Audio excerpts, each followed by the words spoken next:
Okay. So welcome back. We just finished doing the demonstration of the process, and we'll be getting to that in a minute.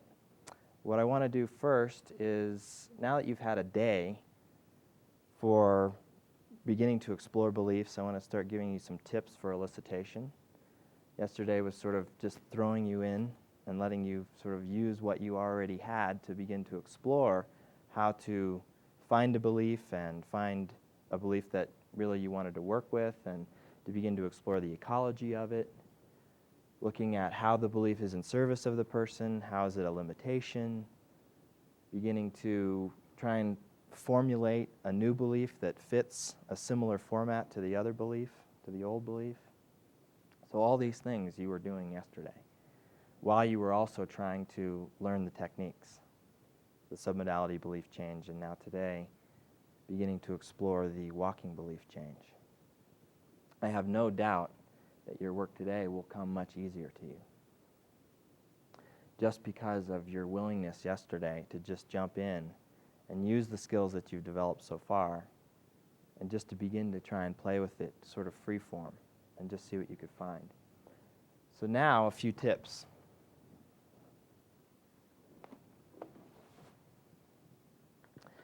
Just some questions that I find useful when I'm trying to elicit a belief. What do you believe about yourself that limits you in some way? Sometimes that's a good beginning question. In your notes, this question says this is about finding a surface level belief.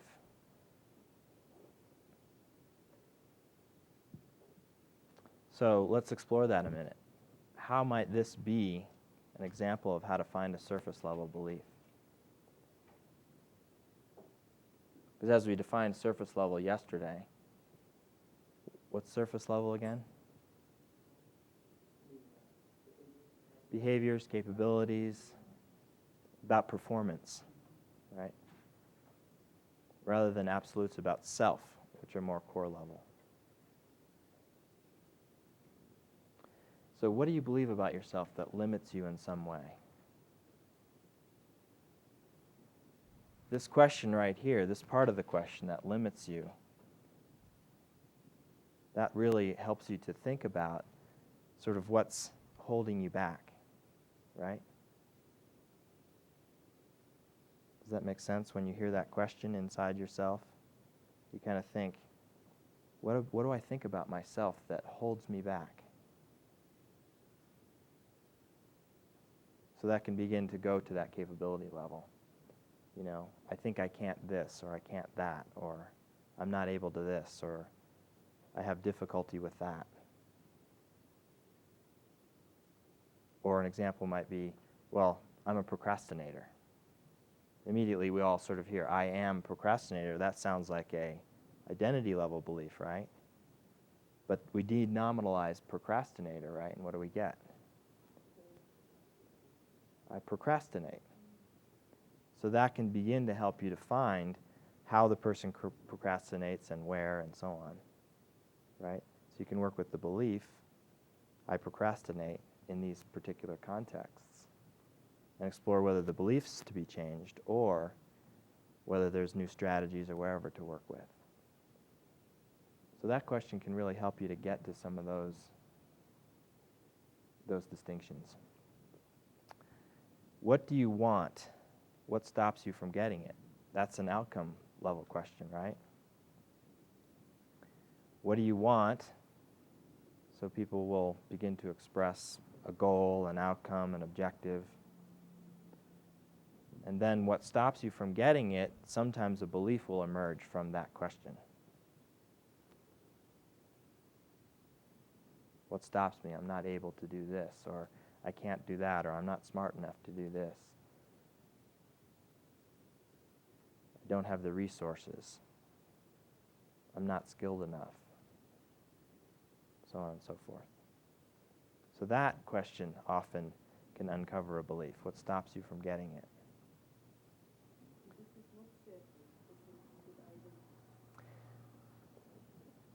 This one is more focused on finding a surface belief. These can go more towards finding a more core level belief. I'm also hesitant to say that, a question is going to lead you to a particular belief. I'm just saying that often that's what will happen, but it's not always the case, of course. And then if you got what you wanted, what would scare you about having it? Right? So that can often uncover the belief that maintains why I don't have what it is that I want. Right? The belief that is sort of the source that holds the difficulty in place. I think, Ron, yours from yesterday is a similar example to that. Does that resonate for you? To some degree, yeah.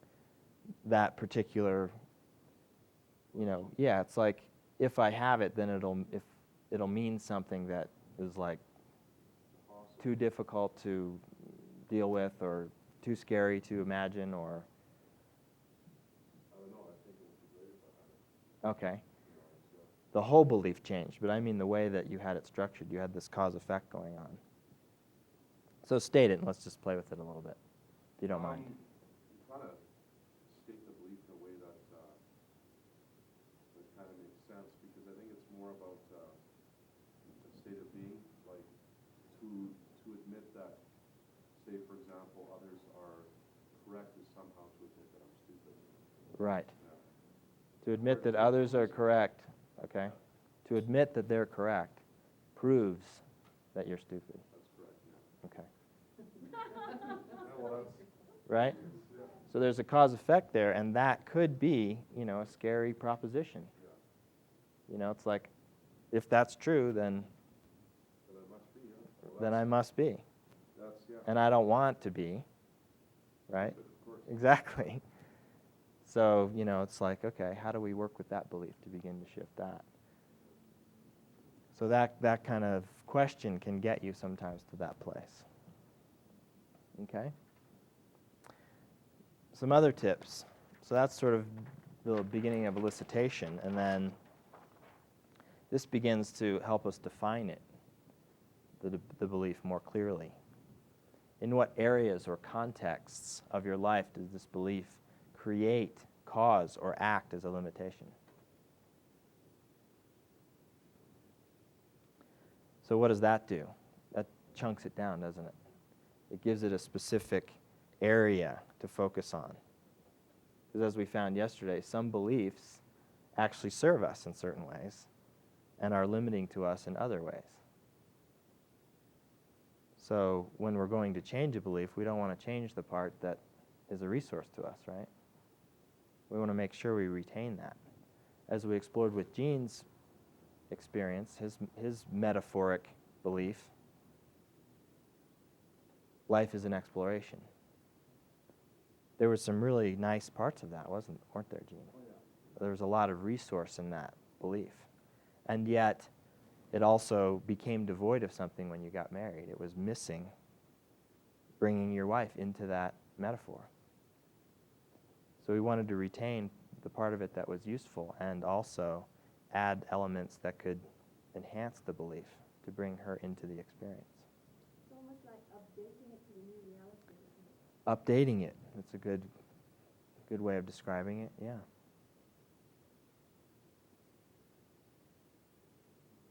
A lot of us are familiar with computer programs and the fact that new software is coming out all the time. And trying to use old software to do new things or to run new games or new programs is really slow or doesn't work at all.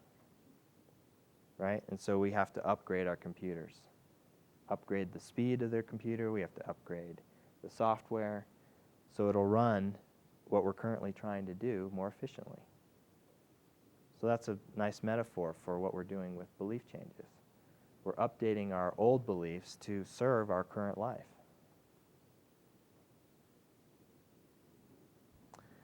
How does this belief function in those situations?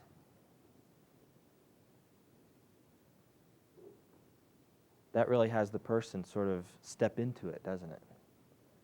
To become associated into the belief and see how the belief causes whatever they're experiencing, so that you can really understand, as the person asking the questions, you can really get a clear picture